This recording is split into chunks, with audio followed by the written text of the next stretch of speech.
two exclamation points came out of the end of this. Dana White, UFC president, not in the cage after Ngannou's win to put the belt around his waist, which he did the fight before when Davison Figueiredo defeated Brandon Moreno. And of course, we'll get to that later in the show. And it was Mick Maynard, the matchmaker, and also Dana 100% no-showing the post-fight press conference. Chuck, if we find out after, whether it's true or not, Dana had an illness in the family and had to run off, certainly I'll apologize in hindsight. But as this stands right now, I'm sorry, it's hard not to say this is unprofessional, this is a little bit gutless, and this is majorly telling in terms of this larger soap opera, in terms of this is a real fight for leverage, for everything, for Francis Ngannou's future. How else could you look at Dana White not showing up as anything but what I just said, Chuck? I don't think you can, man. That was a really, really bad look. It's petty. It means that the road is never too low, right? He'll take that low road. And it is, the last word you said is the biggest one, telling. It just tells you exactly where he holds. Now, is it just Ngannou? I'm not sure. But his management, the situation, somebody kind of publicly butting heads with him in these ways. He hates when his business is aired. Even in the ESPN era, even with the sale of the company, everything, he just does not like when somebody negotiates in the public, and he doesn't like it when that guy wins. Let's face it, man. So I feel like it was just it was telling. It was telling. I was a little bit surprised because usually Dana does what he's supposed to do, even if he'll swallow the bitter pill here and there, and he'll still go through with it. So for him not to do that, man, it must be on another level what he's encountering here with Ngannou. Do you know what we ask of these athletes? And Ciryl Gane showed up. We ask that even in defeat, even in knockout defeat, unless you have to go to the hospital, we ask them to come back to the podium and sit there and talk about what just happened. They put their emotions, their life on the line into these fights, and we ask them, hey, man, you lost. Come in, tell us about it. The fact that Dana can't do that, and look, some people tweeted at me with this.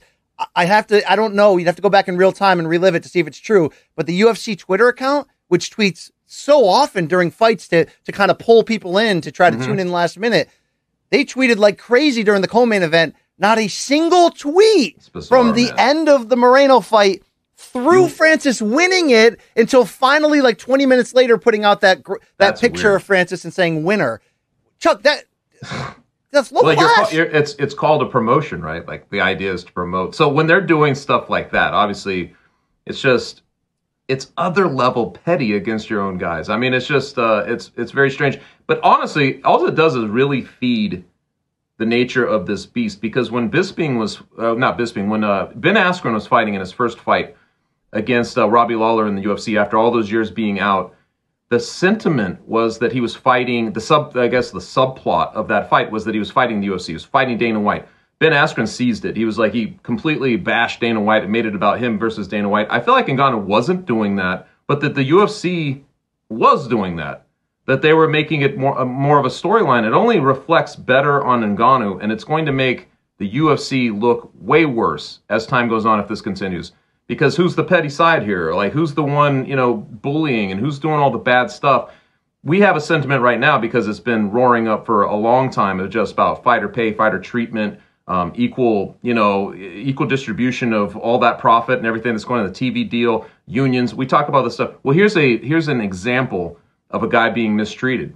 Here's an example of it. And I know as this year goes on, Ngannou, he's going to, besides him just being a transcendent figure and a quintessential heavyweight, I think he's going to curry fan sentiment bigger than we've seen from other fighters. I think he should be a hero in so many ways, especially after this performance too, but just him standing up for what he believes. And I know a lot of people clown the Tito Ortiz tweet that he put out there supporting Ngannou because it had typical Tito errors in it, changing the meaning. But we're in the fighter pay era. This guy's arguably in the power position that a fighter could be, short of being Conor McGregor's level of pay-per-view star. He's the damn heavyweight champion. He just beat the guy that they were hoping would take him out and end this debate. And you're not promoting him. And you've got the biggest fight possible on the horizon if you want it. Well, let's talk about that. So I said, Chuck, before this, that, I think winning cures all ills. It cures locker room pettiness and jealousy and all that. I think winning just says, look, he wants more money. If he beats Ciryl Gane, he'll demand more money. He'll get it. Everybody will be happy. But Francis's comments afterwards, when they told him during the press conference in real time that Dana didn't show up and didn't put the belt around him, he was sort of like, oh man, you guys are going to have to ask him. I didn't know about this.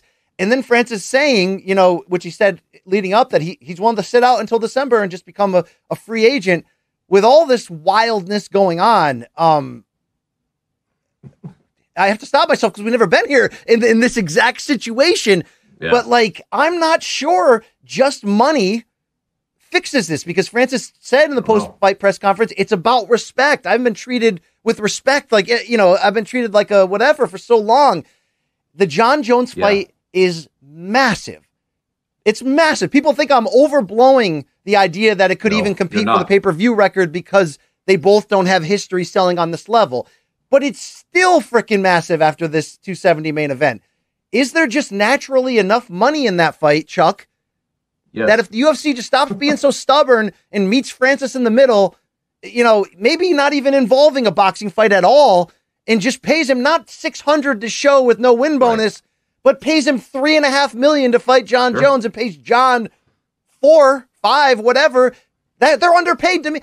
Chuck, tell me if I'm wrong. The whole card on Saturday, the payout was $1.8 million to the entire card.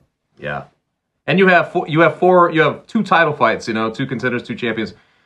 It is absurd, right? Like when you kind of think of it this way, but it's especially under particular scrutiny when the event arrives, and that's what people are talking about. I mean, it's just people are talking about this because Francis Ngannou's in this situation. It's ridiculous, man. You have one of the biggest fights possible, and I mean in history. I think that this is one of the biggest fights possible because Jon Jones, for the longest time, has not been doubted going into a fight. Basically, Vegas lines are always putting him at minus 350, minus 400. He's fighting woodwork guys out of the meritocracy because he beat everybody in 205. So he's fighting the Dominic Reyes figures. You know, he's fighting those types of guys. He's beating them. He's barely beating them. But it's like, the thing is, going into it, because all of this plays out, all pay-per-views in prospect. What are we going to earn? Him being cast as an underdog, psychologically, for a public that has heard Jon Jones and knows that he hasn't legit lost a fight yet, you know, he has not lost a fight yet, going into a situation where the doubt is cast on him whether or not he can actually fight a guy like Francis Ngannou, and how does he withstand, you know, this big-bodied guy with all this power at a heavyweight division he's never fought in. Then you get Ngannou's side of it. It's just huge. I mean, it's as big as it gets. I've thought about this fight a lot, and I just think that it really doesn't get bigger. I don't know if it would hit the Nurmagomedov-McGregor scale, but I think that it would, if not, it would be second to that only. It would be second to that one only. I think it would have potential to do 1.75 to 2 million. I mean, it would have potential. You'd have to promote it right. Jon would have to be a very willing public player verbally, but you know, again, you made a great point. The hate, the casual fan candy that Conor versus Khabib was, but it was also, you know, the 2 greatest lightweights maybe of all time, and the champ who never lost his belt against the guy who has. I mean, it was a lot of things, but you're not going to be able to compete with that hate and the violence outside the cage and all that. But it's still heavyweight fighting, and it's still. I mean, is Jon Jones 100%. Trying to win a second title from this version of Francis Ngannou more impressive than GSP coming back from 4 to 5 years off and moving up in weight and trying to do the same against Bisping? It's in the category, if not. I mean, it's right freaking there. I think it's bigger. I think it's bigger because GSP was very calculated, right? I think he looked, I mean, I'm not trying to discount what he did, but I think he looked at Michael Bisping as a guy he could beat. I think Aren't you the judge who just put him in the Hall of Fame on High Court? Aren't you that judge? Okay. just checking here. Thank you. No, that was my evil toy. But I do think that this one's bigger because Jon Jones, I just feel like Jon Jones, he's an athlete in being held in a very special place that he is not descended from or ascended from. Like, right? He was the first guy to have Nike on his trunks. He was the first guy with the Gatorade. Like, he was the first guy that we were talking about as like, you know, a guy like who is a, you know, big time player in a sport that didn't have them, that other sports did. He was that guy that you could put on SportsCenter because he was like that. This was early on. He's never really gone above it or below it. This forces him, right? This forces him out of that space. I hate to use these Ali things, but to me, it's almost like the Zaire one, right? Like the Rumble in the Jungle or something, because all he had to go beat this guy who was like a massive favorite, and everybody thinks, well, this is when it all goes to hell. And if he goes in there and does it, this is Jon Jones's moment. So anytime the stakes are like that, I love it, because whoever wins that fight is really on a different level from where they went in. So to me, this one is a whole different thing. I think that a lot of people suspected that GSP would beat Bisping. That's all. So there's a lot more doubt. Yeah, they're not too dissimilar. So me even saying $3.5 million to Francis, 4 or 5 to Jon, obviously that's still absurdly low paid compared to boxing, where Canelo and UFC doesn't want to pay either one of them. I feel like they're bickering with Jon too. I mean, what do you think they actually deserve here? Not what are they going to get, but what do you think they actually deserve for payouts? I mean, is it $10 million a piece? Because in boxing, they'd be getting, for a fight this big, they'd be getting guaranteed 40 to 50 each, right? I mean, it's because of the model the UFC has and the way that the distribution of the pay-per-view works. Even though they're still banking so huge on everything, it's never been in their model. The other thing is they're so cautious to not set a precedent, right? They don't want to set a precedent of like boxing where it's like guys can make that, because once they do that, you're going to have everybody who thinks that they deserve more money. Yeah, Conor in July, right? Yeah. Conor in July at International Fight Week will be like, okay, Dana, now we playing. Now it's good. Let's do it. But what they deserve, I'm like, they deserve what you just said. They deserve, they deserve that. $10 million bucks, they deserve that. That's the type of fight it is. But what they'll get, I don't think it's anywhere near that. I think that the compromise, and they may get a couple of million, right? Like, I think that that's more in the range, and it'll be interesting to see how the UFC compromises, because that's the fascination of Ngannou winning. Now I feel like we have to see how the UFC responds, but my guess is that they work something out more in that range. It's not going to be what they should get. Let me rapid fire question you here, because I do have a lot of questions about this. From all the facts you have, from what we learned Saturday before, during, and after this fight, is it more likely that Francis Ngannou and the UFC settle on a financial middle ground and he fights Jon Jones next in 2022? Or is it more likely that Francis waits until December and walks on his own and figures this out? I think it's more likely that he gets Jon Jones. Now, I say this banking that the UFC knows its business, and that they've always made sound business decisions for the most part through their career. That's why they ended up where they are. I just think you can't throw that away. I can't imagine that you're going to let this guy sit there this amount of time. But the stubbornness of some of the UFC officials, especially Dana White, knows no bounds. So I won't be surprised if we see the latter scenario. But as of right this second, I would be banking more on the former there. I like your point that they're too savvy to F this up. So maybe this large public statement of Francis, we don't support you, post-fight Saturday night, is just a way to get $3 to $5 million off the final deal when they do sit down to do it. I mean, it's probably true. All right, another rapid fire one is Jon Jones was very confident. I didn't send in all his tweets because he deleted a lot of them, but he was very confident. I was wondering about that. About his chances. Yeah, against both fighters. Should he be, based on what he saw, or do you, like me, realize, okay, that's compromised knee Francis. I want to see healthy Francis again because I still remember the Stipe rematch, okay? Should Jon be more confident than he was coming in after watching this fight? I think he should be. But what's with the tweet at the very end where he's like, maybe I'll just retire early or whatever? I mean, to me, I'm like, I don't know. Are you reading into the doubts he might be having? I imagine Richard Schaefer texted him and was like, hey, don't seem too eager, or the UFC is going to offer you $1 million to fight Francis. All right. I think you're right. I think Jon Jones should feel confident.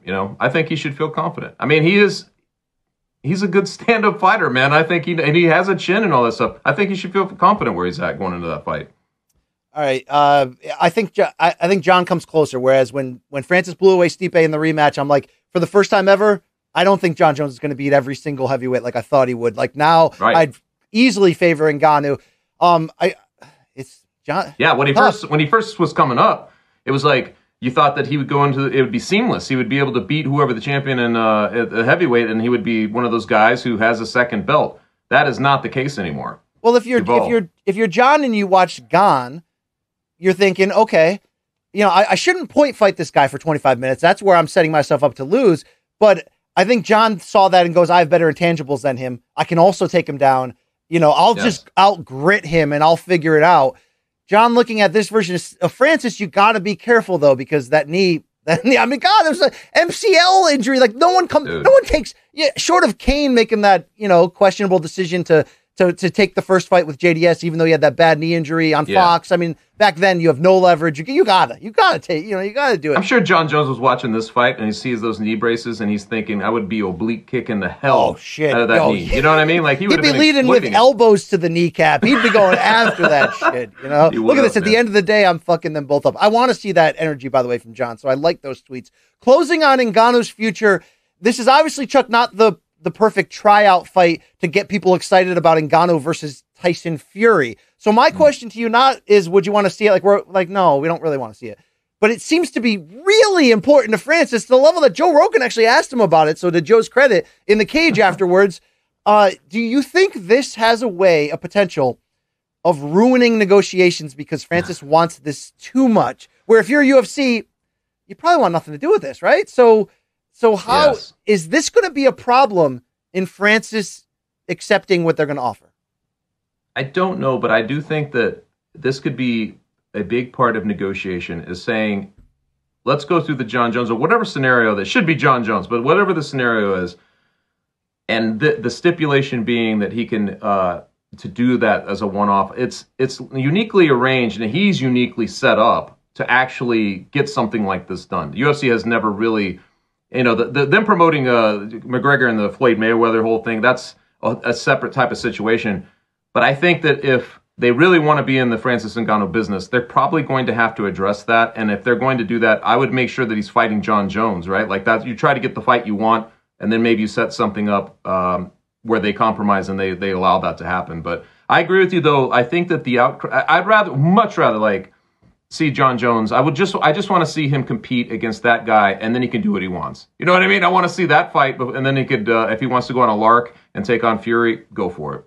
From my own personal perspective. Well, yeah, that's fair. And we're going to transition in a second to this co-main event in which we're going to talk about Henry Cejudo's role in that. Kamaru Usman's role in Ngannou's corner, obviously what you saw with the wrestling and the confidence in doing that.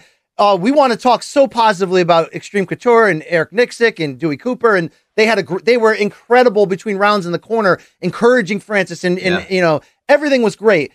But I wonder if Kamaru had a bigger impact in this when we realize, and as much as this looks like BC stirring the pot up, do you remember when Luke Rockhold threw out that comment in his interview with Ariel a couple months back where he's like, man, I think Francis, Kamaru, and Adesanya should join up as three African brothers and together make a stand against UFC to change contracts and fighter pay because it'd be a lot harder for the UFC to fight off three of your biggest stars, effectively three strong black men saying enough is enough against the white owner. I mean, it was delivered in a way that you could go, forget that. I think there's something there, Chuck. I think there's something there. I'm not saying union, yes. UFC, take away my fight credential. I'm just saying, I wonder. First of all, I don't watch the show that you're talking about. But secondly, truthfully, there's something to that, right? I do think there's something to that. Dude, it's just it's fascinating times. All of the things we're talking about, all these iterations, it just feels like there's a moment, after so much talk of fighter treatment and stuff, that there's actual action being taken, right? And it's just a matter of what happens next. And to me, that's fascinating because you've covered this sport a long time. You've covered boxing too. When you get into these moments, new precedents are set, man. New things happen and things get moved one way or another, or somebody digs in and it starts getting ugly. But it's just going to be very interesting to see how it plays out, man. And it's not all going to be perfect for fans. We've been down that road before. Fighters getting a piece of it is going to slow down the momentum UFC has in expansion and putting on the best fights consistently no matter what. But it's a necessary change. All right, top